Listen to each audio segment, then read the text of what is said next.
Hey now, what is up, everybody? My name is Mike Brown, aka Review King MB, and I'll be honest, I was bored.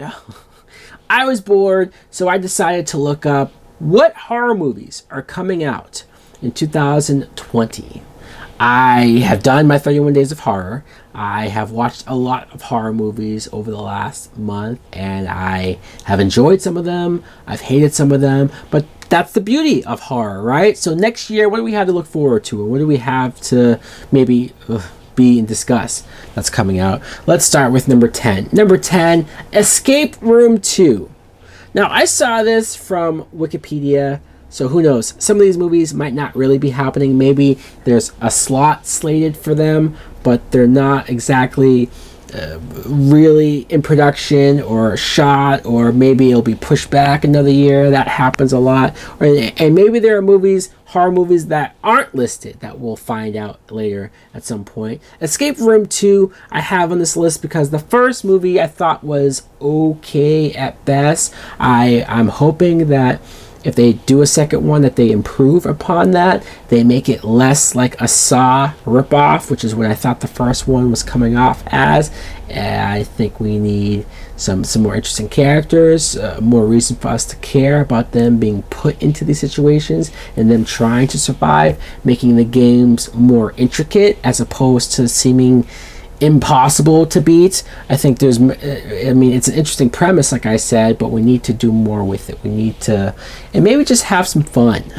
I think that's missing in our horror movies today. Number 9, The Purge 5.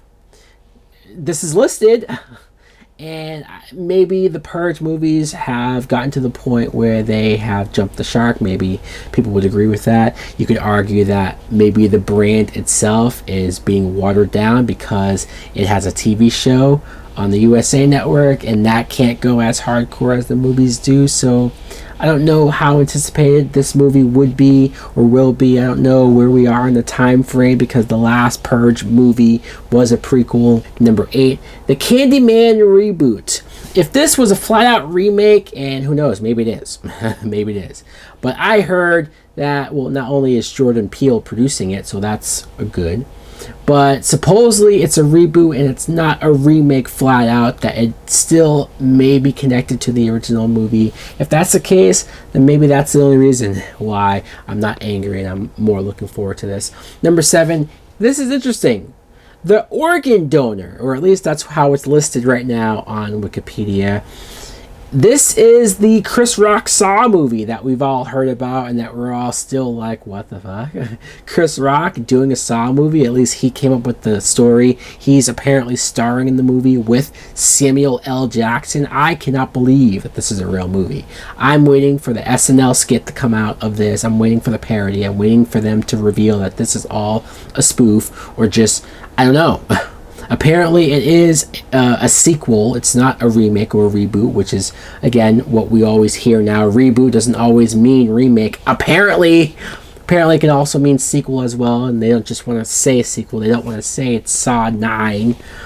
So we'll see. Look, we'll see what creative juices Chris Rock was able to put into this. We'll see what Darren Lynn Bousman, who has directed a bunch of Saw movies from the past, what they're going to bring to the table, what new spin they're going to do with it. Hopefully Tobin Bell's back. Number 6, The Invisible Man.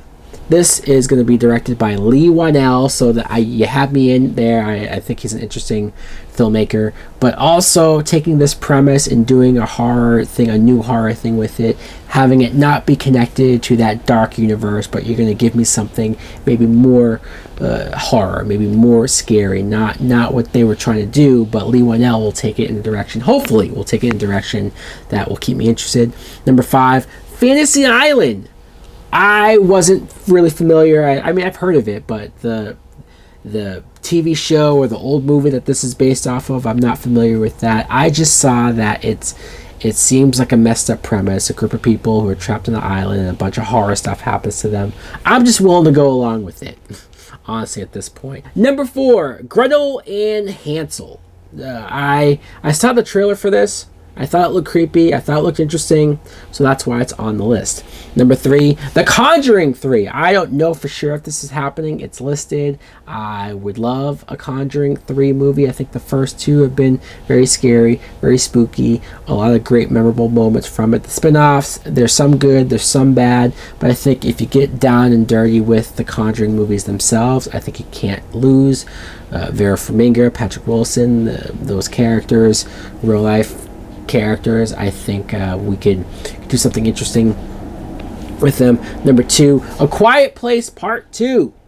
And I enjoyed A Quiet Place 1. So, and John Krasinski's back. Emily Blunt, I believe, is back. We're going to follow more with these creatures and what they are and where they came from. And you're probably going to give me a lot more scary scenes and moments, sequences of having to stay quiet, not being able to make a noise. You're going to get me in the theater being awkwardly silent and quiet, just like everyone else was in that first film.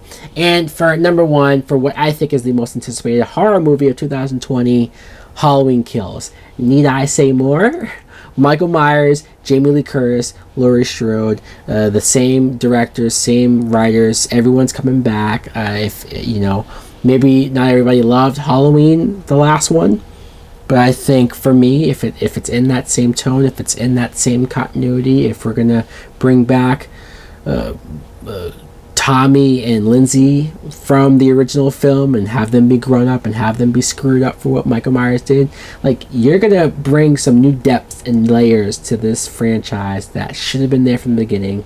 But thank God it's there now, because we're forgiving all of the sins of the franchise now with these movies, especially if this one turns out.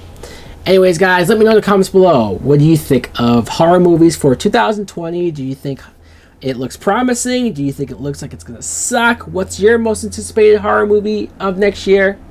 Thanks for watching. Like, comment, subscribe. Later!